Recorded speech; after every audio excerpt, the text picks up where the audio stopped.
Get started with the afternoon session, and my name is Greg Smoak, and I teach at the University of Utah, where I also direct the American West Center, and it's my privilege today to chair this session, which is a look at Sondra Jones' new book, Being and Becoming Ute, a very large, very unified history of the Ute people, and I think we have a lot to talk about today. I will introduce the panel, and then each of them will have a brief opening set of remarks that they'll make about the book. And then the way we'll do this is I'll pose some questions, larger questions that they can answer or discuss, and then we'll leave enough time so that your questions will also get quite a bit of coverage. I do want to turn this into a real discussion about this book. Before we continue, let me just say up front that Sondra will be doing a talk at the Marriott Library on the University of Utah campus this Sunday at 3 p.m. as part of the Friends of the Marriott Library book series. So 3 p.m. in the Gould Auditorium, which is on the first floor of the Marriott Library on the University of Utah campus. There's a number of these cards we'll leave right up here on the table if you want to take one with you. There was also a bunch of them at the desk or the booth for the University of Utah Press, which is the publisher of Sondra's book. Now, I'm happy to have with us today, of course. We'll begin with Sondra. Sondra Jones holds a PhD in history from the University of Utah, where she finished in 2013, we just decided. She had taught at the U and is currently teaching at BYU. She is the author of this hefty tome, Being and Becoming Ute.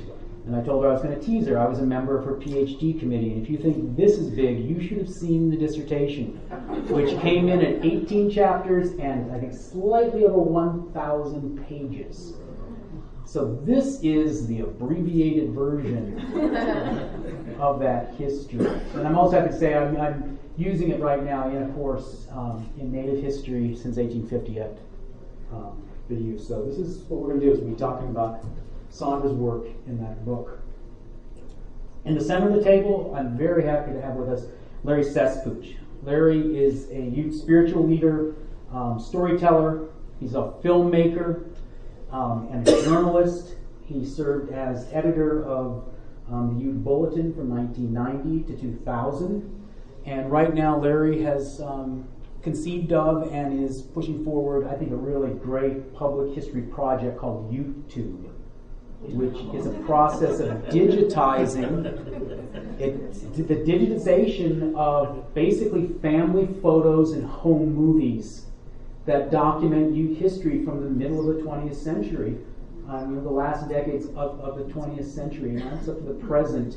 It is, I think, just an extraordinary idea and a project that is important for the preservation of tribal history.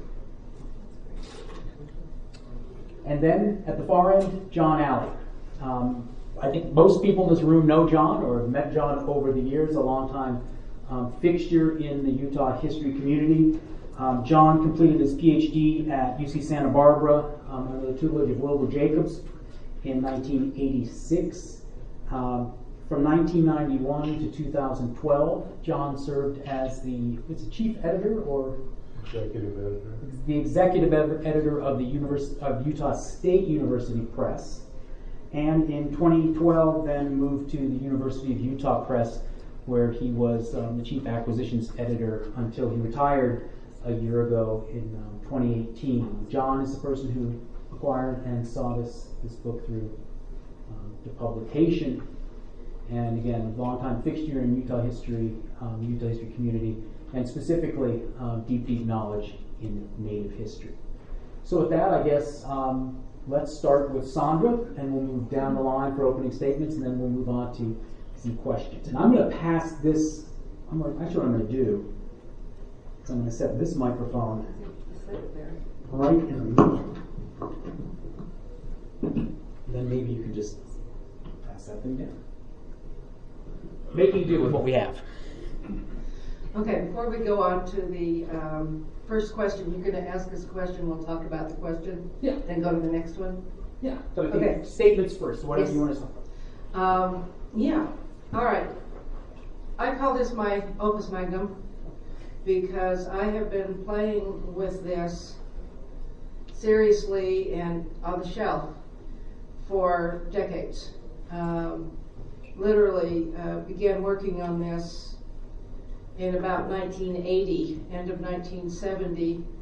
We were already doing research at the Smithsonian on, particularly we were interested in Ute folklore. My husband and I were interested in Ute folklore, and in some of the early people, we went to the Smithsonian. Let me tell you, they probably don't let you do research in the Smithsonian with two little kids playing under the table today. But we did a bunch of research. My husband then went to the University of Chicago. My husband is Native American. I like to think he's Native American. By definition, because he's not enrolled in any tribe, and that gets to the question of identity, he is not an Indian. However, his DNA says he's at least 50%, so whatever. But he's always been interested in Native America. My children, whose DNA profile comes out at 30+%, most of them identify heavily with their Native American ancestry, official or not.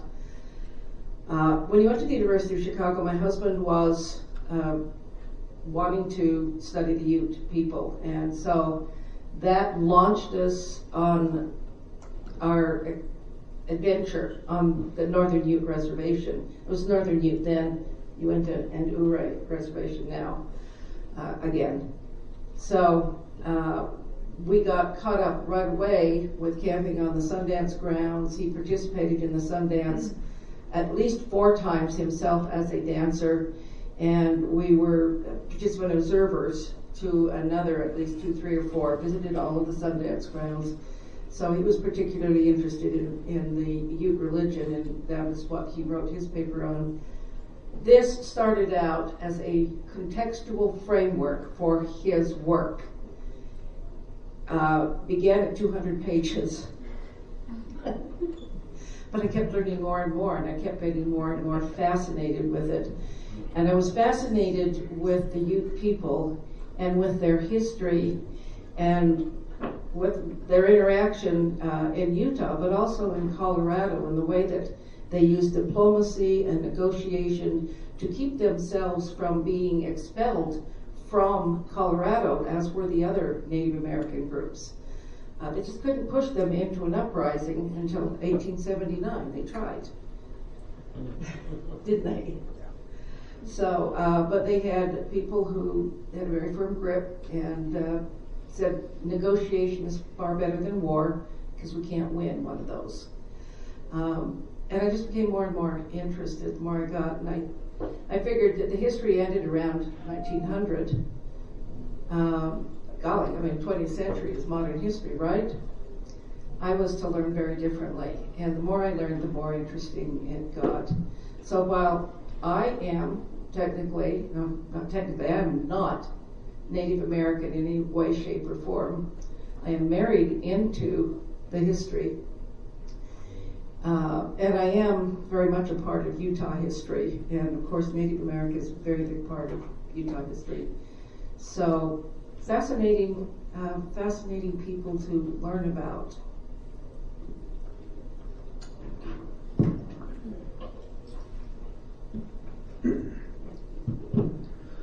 Suwai Panike Ibedu Nike. It's good to see you all here in Ute country. We may not be here physically, but we still have Creator's deed to this land.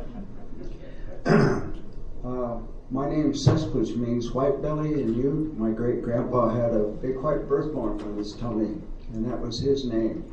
I don't know any of the other family members that have that birthmark, but that old man. As was said, I have a project called YouTube, and it eventually will have all of the films that pertain to the culture, our Ute culture that I produced when I worked for the tribe. And then anything pertaining to Ute in itself, and then we have all of our photo archives on that page. So check it out. It's youtube.xyz. youtube.xyz. And we're always seeking grant funds. We can go the tribal route, but that's always up for political argument, and that makes it unsteady. So I'd like to just try to get some grant funds to where we know we're going to be operating next year and for a few years down the road. I'm part of the Ute PAC. They call themselves Ute Political Action Committee, and our executive director Robert Lucero had contacted me, and he said, "Have you heard about this book?" And I said, "No, I haven't." And he said, "Well, the Merritt Library is talking about it, and I'm going to get you a copy." And this was a few months back, and I said, "Cool." And so I started looking at it, and as soon as I seen it, I was intrigued by the title, Being and Becoming Ute. Now, what does that mean? And some people could say that it's the whole enchilada. It's the Ute reference book. It can drum up all kinds of ideas. And so I still don't have a handle on that name yet, but title, but it is what it is. I thought it was very interesting in that a lot of history books you find that they only deal with an era, and that makes us kind of seem like, well, you were that back then. But this book takes it from the past to the present, so, we are living beings still, and we do our culture, live our traditions. I take care of a sweat lodge. We sweat every other week, and that's what keeps me grounded. Have an opportunity to go and talk to a lot of people, and that lodge keeps me straight and lets whatever come from my heart. I'm a filmmaker. Right now I'm working on a little film on our tribe's wrestling team, which is co-ed, and they did pretty good. This is their second year that they've been training, and they've gone to some Western regionals where they placed first and second. So I'll be happy to get that little project done and move on to another project.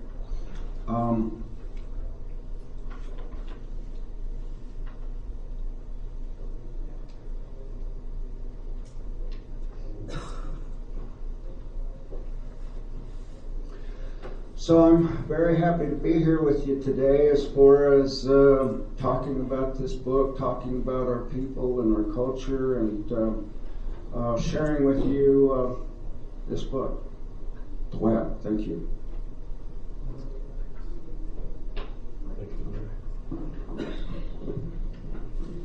Greg asked us to talk a little bit about our interests in Ute history and our impressions of this book. Excuse me, I wrote it down. It helps me keep focused and avoid rambling a little bit. I first became acquainted with Sondra Jones' Being and Becoming Ute in manuscript form when I acquired it for publication at the University of Utah Press, where I was an editor. Having a pre-existing interest in Ute history as a student and scholar, and even as a publisher, a new history, once I was quickly convinced it was a new contribution, had little trouble catching my attention. It fit with what we were trying to develop at the press as a work of Native American history, but it also happened to be about our home institution's namesake, and notably covered a big chunk of the history I knew and loved most. My own introduction to the Ute people and their history had come much earlier, when as a student I worked at the American West Center at the U of U under the supervision of Floyd O'Neill especially, and of Lyman Tyler, who was also my master's degree supervisor, and the tutelage of them and of Greg Thompson and Catherine McKay and Richard Hart, who were all my senior colleagues there.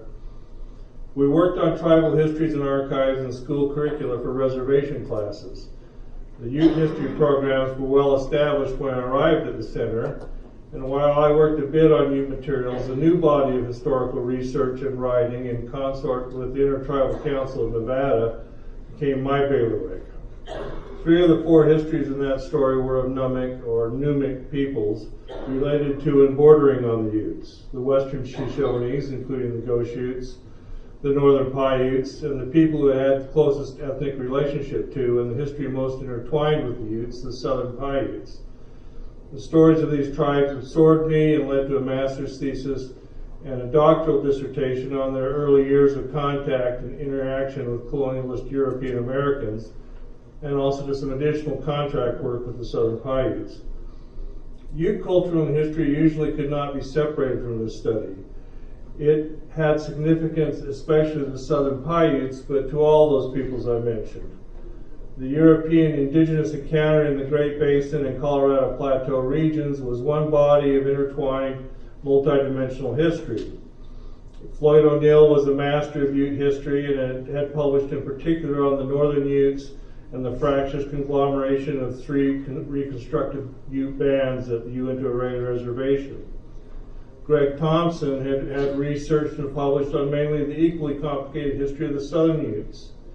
Lyman Tyler's Ute focus was on the Spanish frontier that had such a decisive impact on Ute history and identity. I learned a lot from each of them, as well as from the research materials we gathered at the center. In the 90s, after my principal career had moved from history scholar to scholarly publishing, I worked for a time with Tyler as a co-author of a projected Utah Centennial History volume that covered the history of Utah before Anglo settlement. Of a number of protagonists, the most critical ones in that pre-1847 era were those after whom the state would be named, the Utahs, used and spelled in various forms by the 17th century Spanish, who first said it in print, but most often as Y-U-T-A-S. That identity employed a word the Spanish probably obtained from the Pueblo Indians, such as the Jimenez, who among the Pueblos had the most interaction with Utes to the north. One particular Numic language, though, was what most united the many relatively small groupings of people and settlements to whom the Spanish and later English and American intruders gave versions of this name, Utahs, Utes. The Numic language family consists of 3 branches whose speakers lived across the Great Basin and into the lion's shares of the Colorado and Snake River drainage basins and over the Rocky Mountain Divide into the High Plains. To the west and northwest of that region, the people who became known as Mono Paiutes, Northern Paiutes, and Bannock spoke 1 or 2 dialectically variable languages. In the center were common speakers of dialects of largely mutually intelligible Shoshone and Timbisha, also known as Panamint or Koso, who included Western Shoshones and Goshutes, Northern and Eastern Shoshones, and Comanches, who broke away from the Shoshones and moved southeast to dominate the southern plains and much of Texas. And to the east and southeast were Utes and Southern Paiutes, speakers of their own, mostly commonly shared language, along with Chemehuevi and Kwaisu. The Southern Paiutes were to the Spanish at first just one more band of Utes, the Paiuchi Utahs, a grouping of Utes much like the Moache, the Capote, the Wiminuche, the Tabawache, and others. These Paiuchis retained a close bond with Utes, including in southeastern Utah, where the San Juan Paiutes at White Mesa are now part of the Ute Mountain tribe of primarily Wiminuche Utes, located mostly just across the Colorado border. In southwestern Utah, people from bands who were once known as Utes are now members of the Paiute Indian tribe of Utah. All these people apparently lived at the time European influences and then people arrived in similar small intermarried family-based groups of kith and kin. Sondra makes note of this fundamental way the Utes and other Numa had of living on and off the land. With the arrival ahead of Europeans themselves of their horses, increased access to game, most notably bison, and increased access to outside trade, these small groups coalesced into or developed bonds with larger groups. And especially for the sake of dealing with outsiders and for communal hunting and raiding, into larger self-identifying bands, such as those I named, which often centered on strong, influential men as leaders. But from the first written indications we have, which are from the 17th and 18th centuries, and from the evidence of Utes themselves in traditions that history has reinforced, there was also a level of overarching identity, held by language and chains of neighboring social relationships, of the Nutsi, the people, the Utes.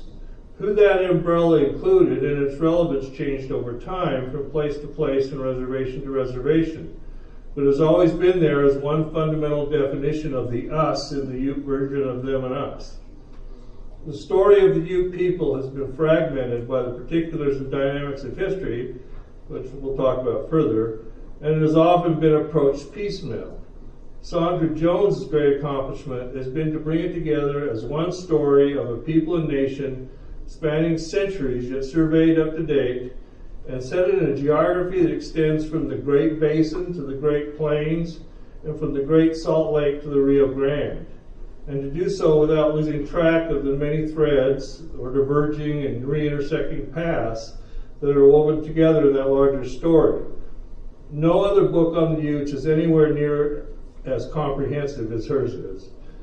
Through her book, readers can experience both the fragmenting and the unifying factors in the epic story of the Utes and their various bands and tribes. The title is appropriate because the sense of being Ute, or Nuutsi, was always as present as the word for oneself, a person, but was also something whose reach and significance changed, were reconfigured due to the processes of history in relationship with others, non-Utes.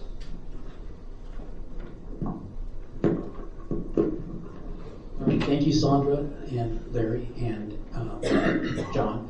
I think what we can do is, I think these statements are great because they really get right at three big questions, interrelated questions that I had and would like to pose. And they involve, first the challenge of writing a unified Ute history. Secondly, the title, and the idea of identity and why is that important and how does it play out as a framing device for understanding Ute history?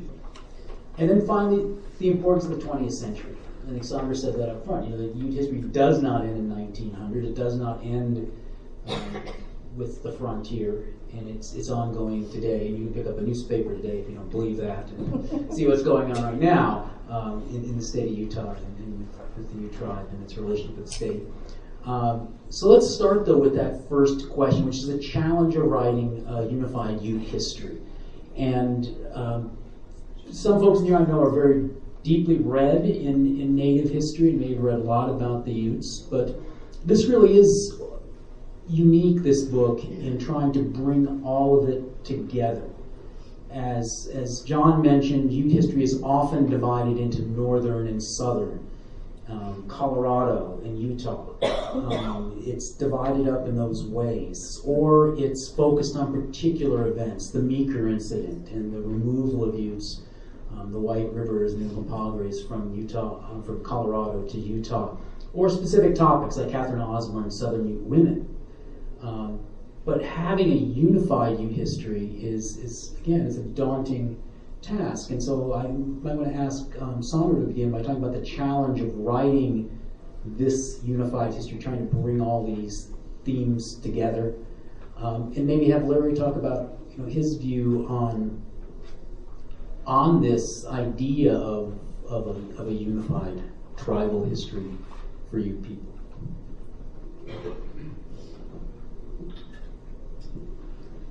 One of the reasons that I wanted to write a unified history is because you really can't understand one group without understanding, we'll call it the long view, after what we heard today, but to understanding what I would call the context, the constant interaction between many of the northern bands in Colorado and many of the western Utes. Now, Omer Stewart divided them into Western Utes and Eastern Utes because they were divided by great natural barriers, the Green River and the Colorado River.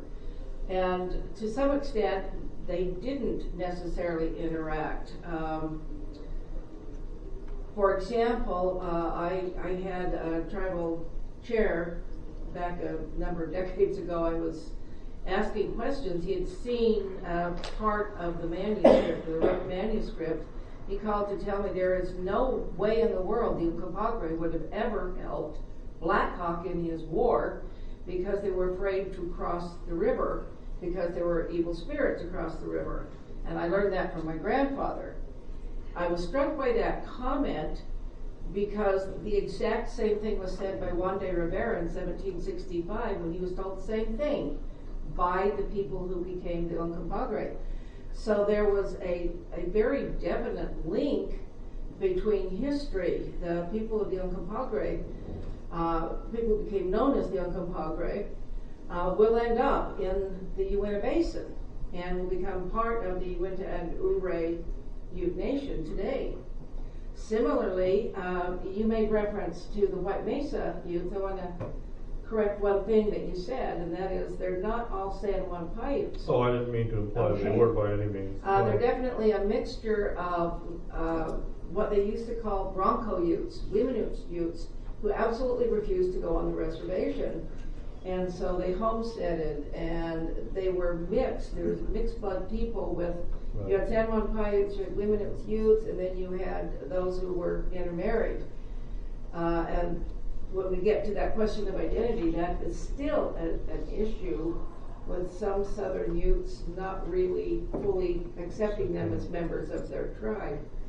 But the Women-Utes were very much involved with what was going on in Utah because they did cross over in the south and move north.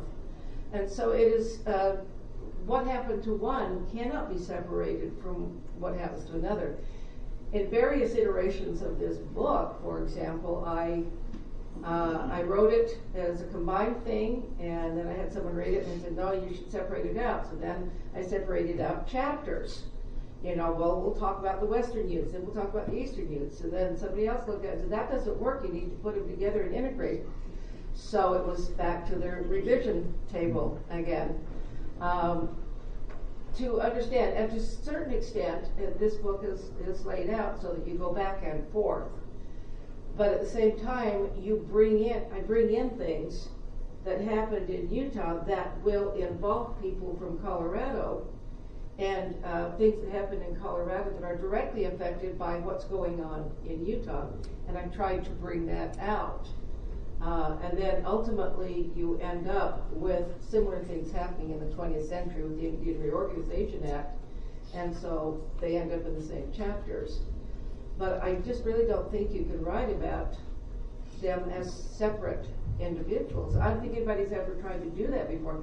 There is one other book that was published about 12 years ago or so, but it's only about 200 and some odd pages. It focuses primarily in Colorado, and it stops at about 1930. So it didn't really cover to the detail, and it's detailed in this. So you asked me the question of, why has nobody else written about this before? And I thought I jotted down some ideas, but bottom line is, the Utes just aren't as romantic and sexy as the Sioux and the Apache and the Iroquois and Algonquin. And you can blame that on literature because the interest in Native Americans is born with James Fenimore Cooper and the Leatherstocking Tales, which are about Iroquois and Algonquins. And people fell in love with the wild American Indian. And then you end up with the Wild West show that incorporated Sioux Indians into their group of people, their actors. And then when Hollywood comes along, it's all based on what Sioux looked like. And if you listen to those old movies, you'll hear people, the Sioux Indians, talking to each other in Navajo. Okay, anybody here who knows Navajo, they're talking in Navajo. And then you had Goulding, who talked the Hollywood guys into coming down to Monument Valley, which is, I lived down by Monument Valley for about 8 years. Actually, I literally had a baby in Monument Valley, to say. not intentionally. And then you have the Apaches coming in. It's not dealing with the Navajos, because the Navajos aren't sexy and romantic, because they didn't fight these massive wars. The Utes used diplomacy, alliances, negotiations to maintain a relationship that most of the time, not always, did not break out into a conflict. And when they did, the only one that really made national news is the Meeker Incident. We had wars here in Utah, but nobody outside of Utah really knew about the Provo War or the Walker War, except for the Gunnison Massacre, that they knew about, or the Black Hawk War, because, well, Black Hawk War, as Peterson notes, was a big damper on the news by Brigham Young, because he did not want federal interference in Utah, so he didn't want them sent in the military.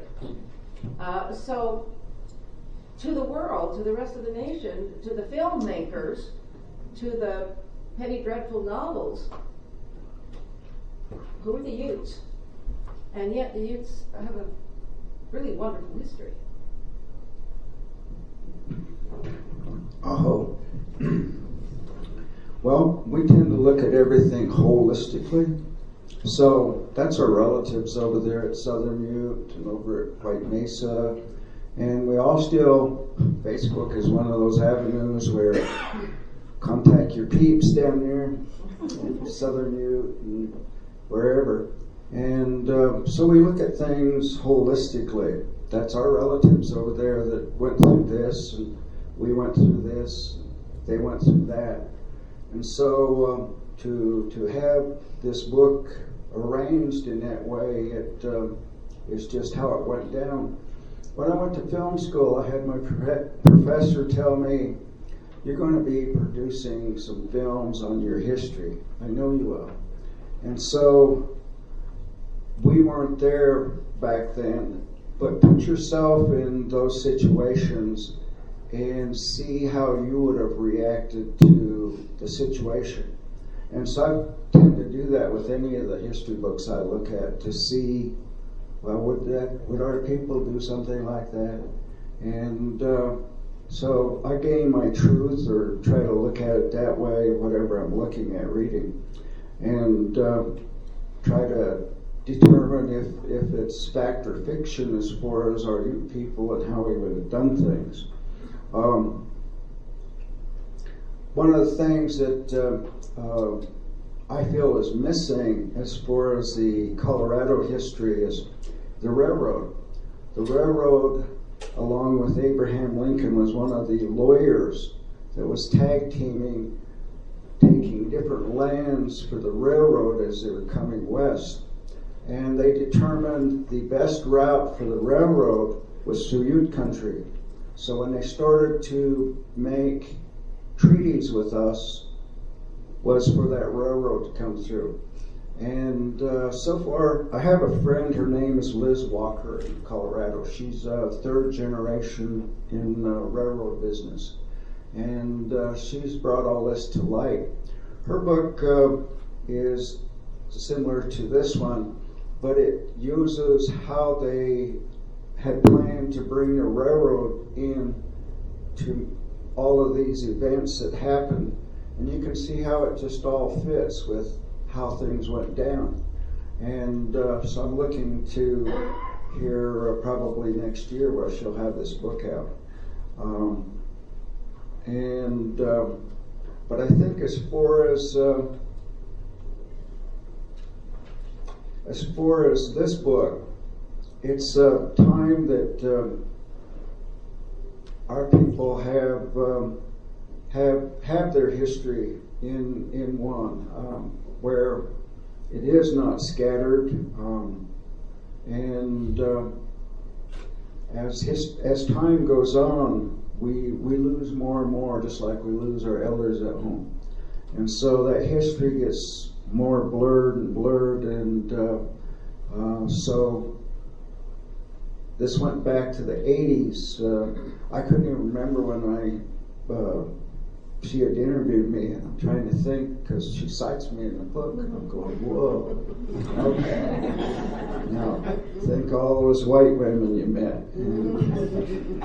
But anyway. So, yeah, I'm glad to. One of the things I liked about the book too, as well, is that she's documented a lot of our leaders throughout the history that's taken place, and Southern Utes have done an excellent job in keeping track of all of their leaders. And we at Northern Ute, UNN and RA, we haven't done so well. And so her book pretty much lays out all of the players and knows them by names, which I thought was outstanding. I felt like her Mormon archival information was well done too. She's been able to bring out some things that I hadn't known about and was new to me.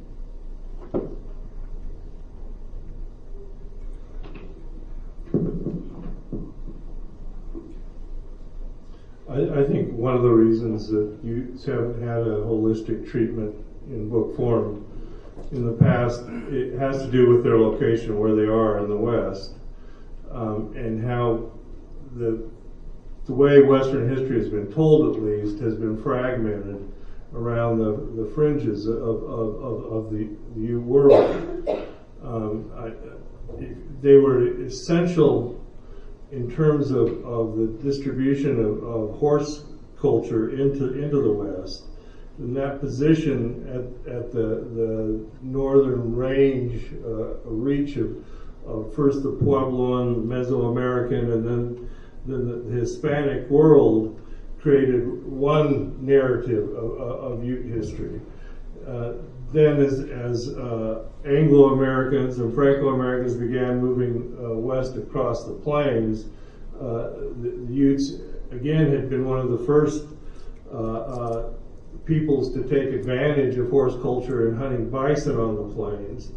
And they became part of that story, that standard story of Western expansion involving the fur trade and so forth, but that was told from a different direction. Later on, and it came to involve their relationship, of course, with other Native Americans who were taking part in that blossoming of horse bison hunting culture on the plains, who often were in competition with the Utes, particularly the Lakota and the Algonquin peoples like the Cheyenne moving further west, and the Crow further west on the plains. The Utes then, as time went on, there was a whole other story that arose with the settlement in Utah of Mormons and on the Wasatch Front, and that became a different story that's been told usually separately from the story of the Utes as a whole. And this goes on all around the fringes of them, including involving the Spanish Trail when they became central on the trade between New Mexico and California in the early 19th century.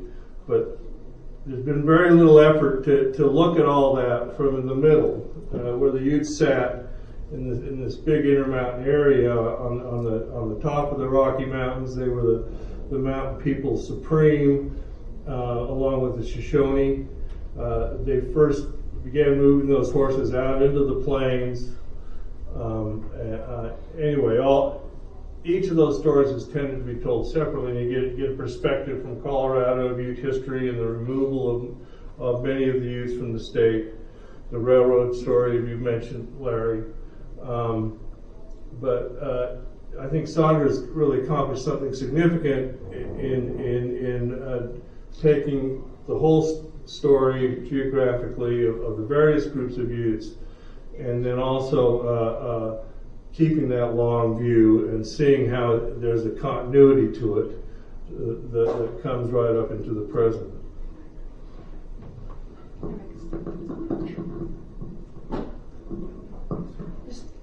Just to build on what John said, one of the things I think I pointed out in the book is that the Utes being in Well, my mother used to tell me, and you've all heard this, that the key to good real estate is location, location, location.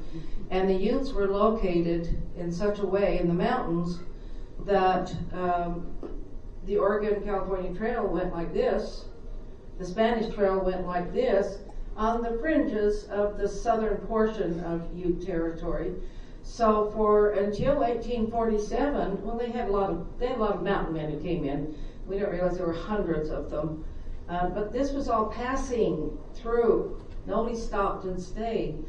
Not really. You had a few fur trading forts, but that's not the same as a settlement.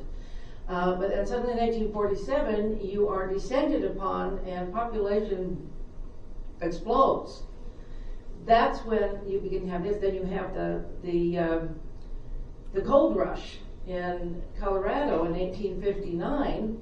You've had some pressure to the south from the Spanish and then the Pueblo and then the Americans, but not really an invasion of their country until 1847. And that's another reason why the story is not told, because by the time you hit 1859, 1860, you're beginning to hit the treaty period.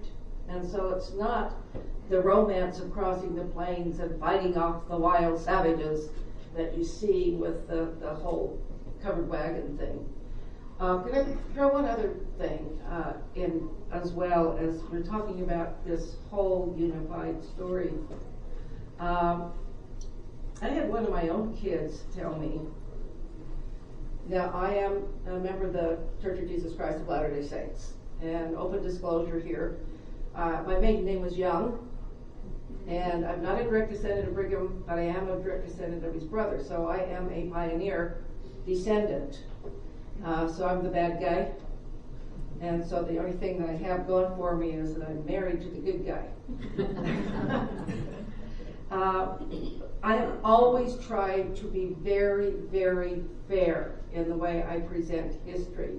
And much of Utah history and Mormon-Indian relations has been told from the Latter-day Saint point of view, from the white point of view, from the settler point of view. And I don't do that in my writing. And my daughter read one of my earlier books on Indian slavery, and she says, "Mom, you sound anti-Mormon." I said, "I'm not anti-Mormon. I am just trying to tell the story the way it is and be neutral about it, to tell the real, as much as I can, the real story." And that doesn't mean I'm not telling the white story, and I'm not telling just the Ute story. I'm trying to tell the story of the people together.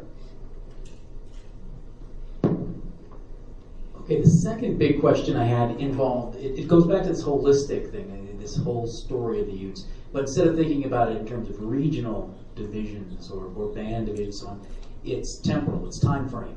And I think an important part of this book is its treatment of the 20th century. And too often Native peoples are consigned to the past. They're seen as historical figures, not living communities. And that's certainly in academic history something that has been addressed over the last several decades. We see more and more modern history. But not stopping this story with removal or the treaty period, I think is incredibly important. And so maybe start with Larry this time and talk about your view of Ute history in the 20th century and why it's so important that people know that there are Ute people today. I mean, just to give you context for this, I'm thinking back to 50, 60 years ago. You could publish a book like Robert M. Utley in 1963 published The Last Days of the Sioux Nation. Came as a real surprise to the Lakotas that they no longer existed. They were still there, and some people said, wait a second. That's the kind of thing, though, that kind of idea permeated the old Western history, the old Indian history. And so I think that's another important aspect, is making it a holistic history, is the time frame.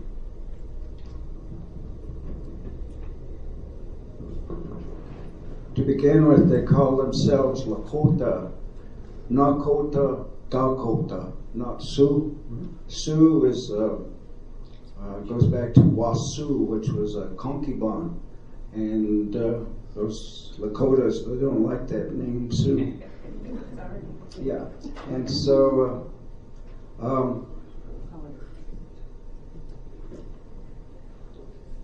lost my train of thought. 20th century. Oh, yeah. When Brigham Young came here with his people, he sent out surveyors throughout the state of Utah. And the ones that returned from where we are now said, well, that land's not worth anything except holding the earth together and coyotes. So when they established the reservation, that's where they put us. And it was the Uinta Valley Reservation. And it was for Utah Indians. And so they gathered up all the Indians. It made no difference if they were Ute or not. So there were some Shoshone and different ones, and they were stuck on that reservation, which led up to the mixed blood issue a little later, and just caused a lot of problems, termination to some. Little did those surveyors know that the Uinta Mountains there are Utah's main source of water, and the oil under the ground has been our mainstay all these years. And when we had the big boom, things were nice and sweet, and now we probably got one or two companies still out there working the wells. One of the things that has happened with those wells, of course, you inject all kinds of poisons into Mother Earth, and then all of the other poisons are in the air, and so we have our people dying of cancer and different other illnesses that we didn't have before. One of the films my daughter was our environmental specialist, she wanted me to produce was how that's happening. Our people have gotten greedy. That banakaru is what we call it, banaka. We've gotten greedy for that. And so we're willing to give up our health and anything for that money. And which is really a shame, because we natives are supposed to be caretakers of the earth, yet we're punching holes in it to get that banakaru. And but that's our way of surviving, and that's the way it is there. But those water rights, we still have first right to those. There was the Utah Water Compact that happened back in the 60s, that we had given up our water to the state of Utah to do their projects through the Central Utah Water Project. And that Jordanelle Dam out there in that reservoir, that's Ute water. It's tunneled from Rock Creek all the way through to Jordanelle. And I remember when they had their grand opening, you could drive a diesel through that tunnel. That's how big it is. And so every time we go through there, we say, that's Ute water. We tell our kids that. You make sure you get what you got coming. And it's supposed to be in perpetuity, that whatever the going water rate is, that's what we'll receive. Ironically, that's made up 3/4 of our tribal budget, which again is those things that Creator put there to take care of us. It's not buffalo anymore, but it's that oil and it's that water.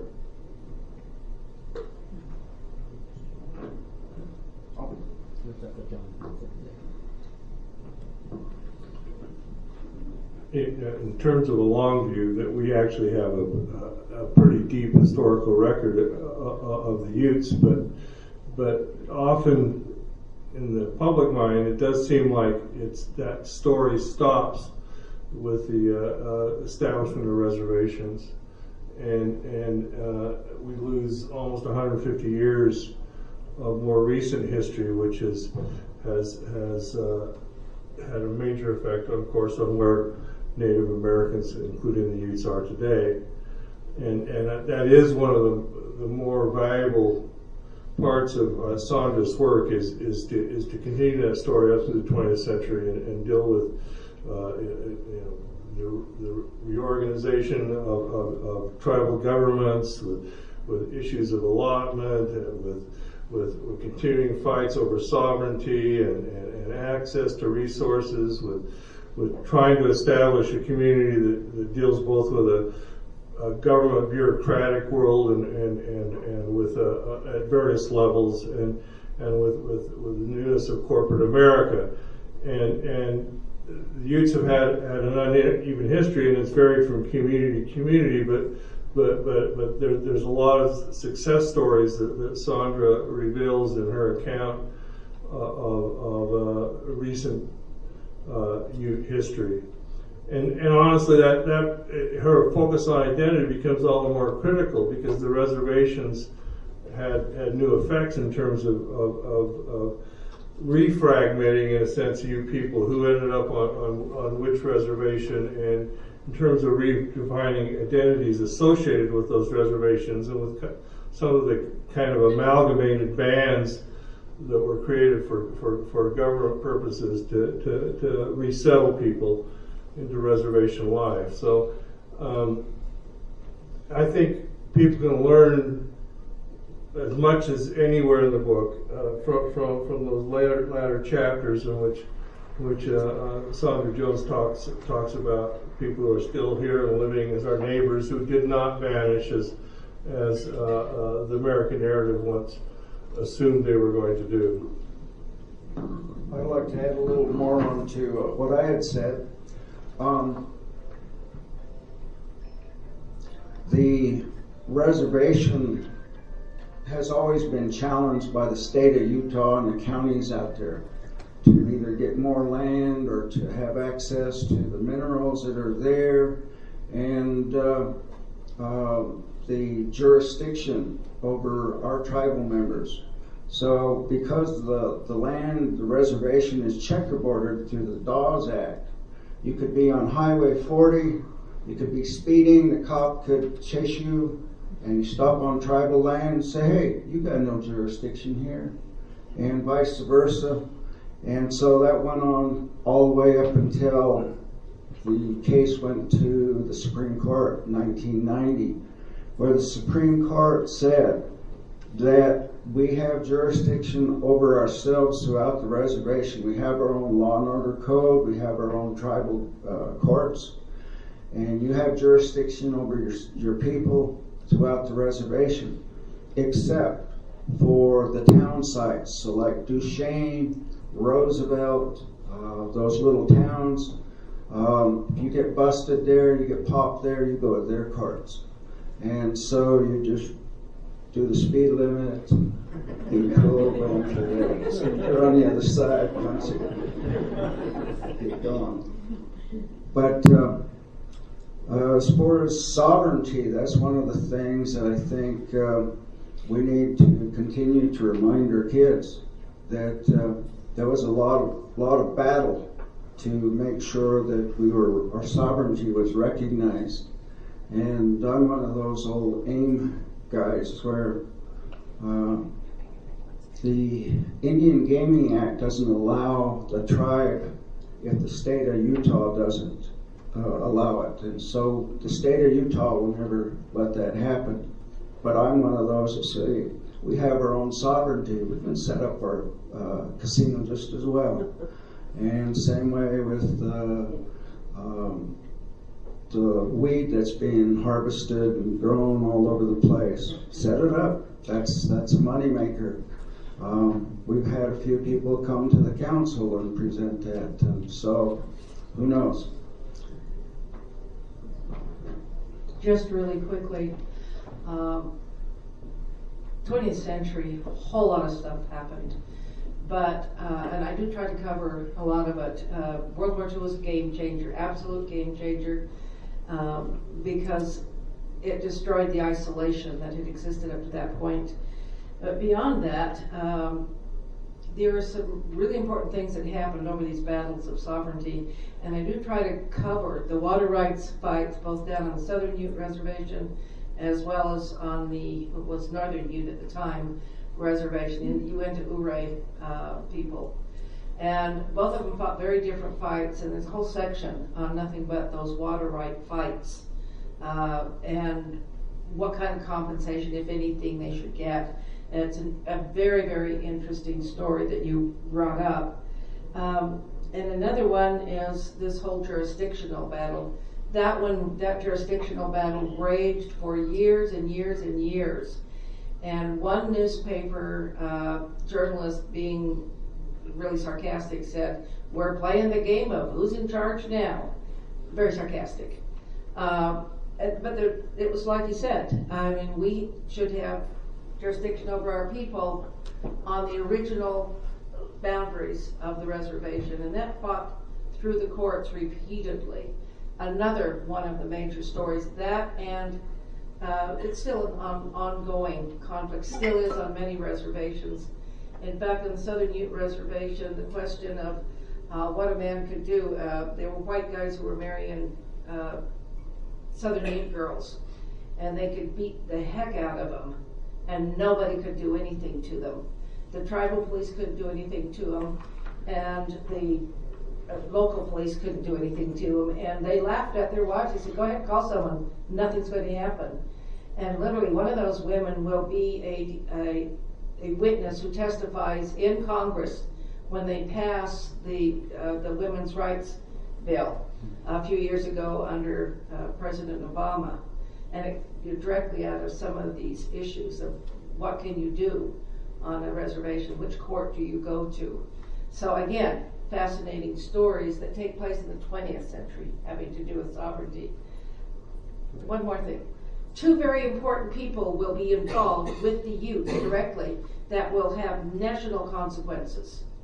Utes have been fighting, as have the other tribes, for years, trying to make land claims cases. You know, you owe us for the land you took. Only you couldn't sue the national government. It will take the Ute, what they call the big Ute case. It's the Ute tribe.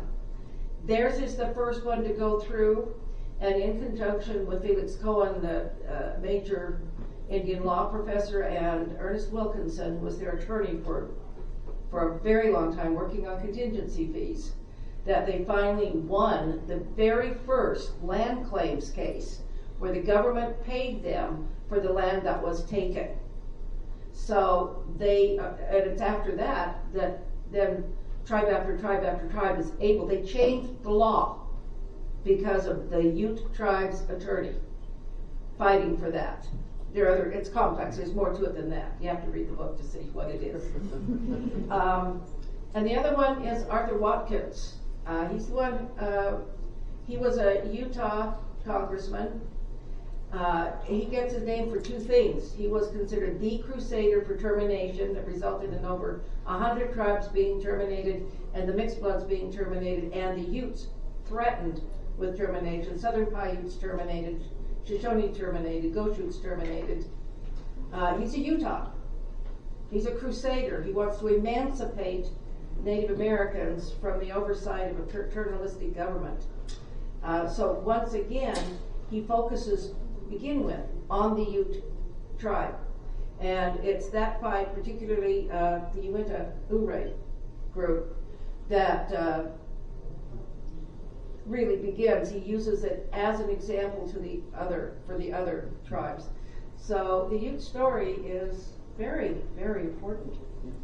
Well, I had that third big question about identity, but I think I want to pass that over for now because we've only got 15 minutes now left, and we got a really nice audience here, and we have a microphone over here, and so if you have a question, raise your hand, and do you want me to run it? Okay, and you can direct it to anyone or to all of the panel, and we'll go with that. Maybe we'll get into identity in the process of the question. Well, this is for everyone, certainly Larry. To what extent has the controversy over the Bears' Ears had in either uniting or disbanding or dispersing tribal identity in that area? The establishment of the Bears' Ears Monument and then the disestablishment of the monument, and finally, of course, the continuing fight to bring it back. Well, Bears' Ears, there wouldn't even be a Bears' Ears if the Southern Utes had accepted that area as their reservation. and they didn't want to do that. They wanted to maintain land in Colorado, so they went for what they have today, which is basically a strip of land. But there's a lot of stories about bear's ears that Bear, of course, gave us the bear dance, and so it's him still hasn't completely submerged into Mother Earth, but still watching the White Mesa Utes there to make sure they maintain that bear dance and keep that culture going. As far as the bear's ears fights, I'm one of those that is very outspoken, and that old AIM blood comes out and stand up for our rights. And so our leaders are part of the coalition that is Bears Ears Coalition, and so it's in the hands of the courts now, so we'll see what happens. What's your viewpoint on it? Oh, for sure. That's Ute country. I have a nephew back there too, also wants to make a remark.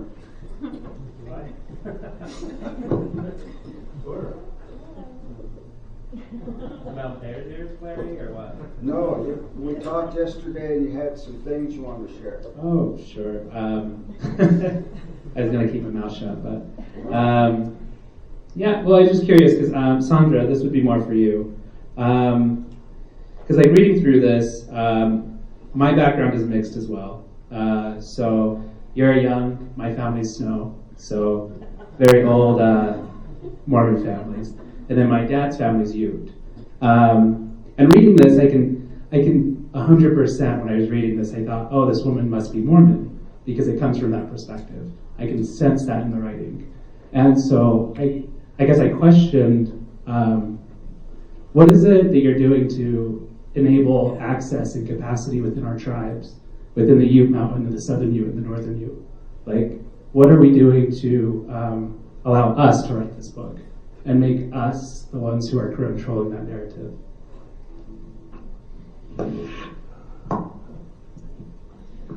So far, up to this point, the different tribes have written histories, but they've all been the local tribal histories. You had Fred Conita, who wrote his history of the Uinta Ure people. And then you had, I can't remember, John, maybe you can remember, I can't remember his name, a Southern Ute. Jefferson. Yes, Jim Jefferson, thank you, who wrote a Southern Ute. I'm not sure if there is a history. Greg Thompson has worked with that, but he's not Ute. So there have been some tribal histories, but they haven't ventured to beyond that to try to create something as comprehensive as what I attempted to do. And I guess you could argue that no matter who writes the history, there is going to be a certain amount of biased perspective that gets into it. I'm writing it as having been born and raised most of my life in Utah, but I have lived on the Navajo reservation. I spent a lot of time in archives and so on researching about the Ute people, reading their folklore, trying to understand their language, learning words in their language so I could understand what was going on a little bit better. I cannot be Ute, so this is as close as I can come. I'm perfectly willing to see a Ute person do the same thing. They just haven't done it yet. I would welcome it if they did. I don't know how to empower that other than to, well, the University of Utah continues to offer scholarship to Ute youth, and I don't know whether we have anybody in the history department who is trained to do this. I know that BYU still offers multicultural scholarships, and the tribe offers scholarships for anybody. The key is that we need people who will, we're getting lots more of our Native people going to college and getting educated, but they tend to be getting educated in business management, so they can manage all that oil and the coal and the water, right? Rather than historians. I think Fred Conita and Mr. Jefferson are the only Ute historians I ever met. Any other questions beyond that? Well, I just want to jump in and say that, the decolonizing scholarship, we hear that phrase, and I think that's an important process that's ongoing. I would say, though, that if a Ute person wrote this book, and from their perspective, it wouldn't look like this book. It would be a very different thing. And I'm thinking of, say, Jennifer Denadale's book, Reclaiming Dene History, book about the Navajos. And she's very upfront in that book that this is not going to read like a Navajo history a white person would write. I'm going to write about my kin. And she's a descendant of Manuelito and his wife Juanita. And she's going to also write it from the gender perspective of a Navajo person with a matrilineal descent system.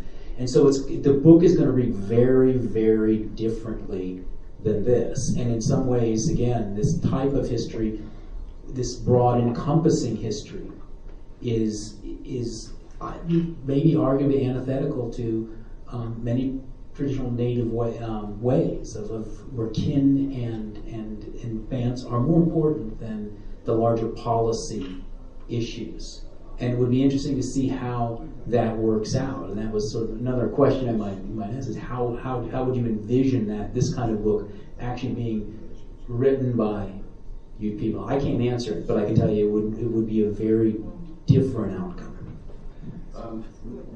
One more comment on that. I am very sensitive to the fact that I am not Native American, that I am white, and I will be perceived as just another white person trying to write an Indian history. I do understand that, which is why I tried very, very hard to be as sensitive as I could be, assessing the feelings of those that I knew were Native. In a very early iteration of this, we actually did meet with, this a while ago, met with the Southern Ute Tribal Council. We met with the Uinta Ouray Business Committee. Clifford Duncan read the early version of it. We'd asked him to read the ethnographic portion of it, most of which got tossed out, I'm afraid, to shorten this. That was to shorten the dissertation that the ethnography got kicked out. That's got to be another book, John. But he read the original and he wanted to read the history. So we have attempted to try to suss out the feelings. But, I can only do what I can do, and I've done the best I can, recognizing that right now Native people really would like their own people writing the histories, and all I can say is please do. Please do. Or do you? I think there's I was just going to say one thing that with this book, we have our history teacher in our Uinta River High School, our charter high school here today, that's assessing whether you want to use this in your class, and so that's one way that can be used to help our people, our younger people. They need to have the whole gamut of history laid out before them, because they're no different than youth today. They're lost, and they need to know who they are and where they come from, and all of this to be able to move forward. Will's got a question. I know that historical monuments are the very worst historical sources. But over in the Sierra Madre, there are a couple of markers that are unforgettable. One credits Edison with inventing the light bulb in the Sierra Madre. And the other says that there was a massive Ute fight with the Utes in the 1860s between the Lakota and the Utes killed 500 Lakota. But I have heard that the only Native tribe that the Lakota did not want to tangle with were the Utes, because the Utes would beat them. And Larry, my question is, do you remember any tradition of that being so, or? Yeah, I do. I know a long time ago that because we were poor, we had some scouts in that worked with Custer, and before all that went down, they booked it. They knew it was coming, and so a lot of the Lakota people have harbored that thought about us. And then when we did fight, then yeah, those were some of the outcomes. I think a lot of that too is because we were the first to acquire the horse, so we were great horsemen. And any of you try to shoot a bow and ride a horse same time, it's tricky. Also, the Southern Utes, the Mache and the Kapota, both of those bands allied with the American military in fighting other Native Americans, and they were a very big part as auxiliaries during some of those so-called Indian wars back in the mid-1800s. And they were also auxiliaries fighting the Navajos. So that was one of their negotiating skills, was to be allies. And they fought side by side with the American military as auxiliaries. So not only were they with Custer as scouts, it was not with Custer. There was a three-pronged attack that Custer was part of, and they rode particularly with the southern prong, General Crook, and he ended up in a battle and turned around and went home. And so the Utes weren't really involved, but they were very much involved in the New Mexico battles, New Mexico-Arizona battles.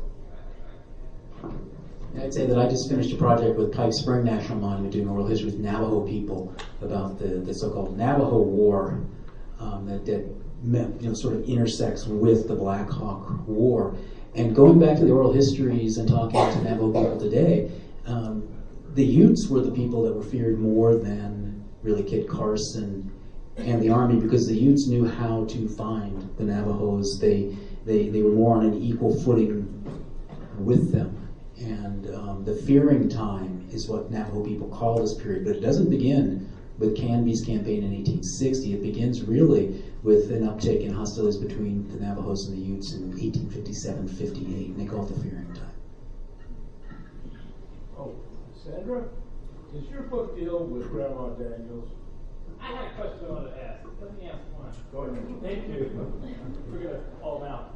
I just had a question about, is there an increase in the bilingual publishing? Since if this is going to be a discourse on narrative. Can you use the microphone? I can almost hear you, but I want to make sure I hear every word. Sure, thanks. Is there an increase in the bilingual publishing? So the concept of Indigenous peoples having to publish through the language of the colonizer, English, or other languages, Spanish. So is there an uptick in the scholarship of publishing, also in the native languages, from the academic press or from other publishers?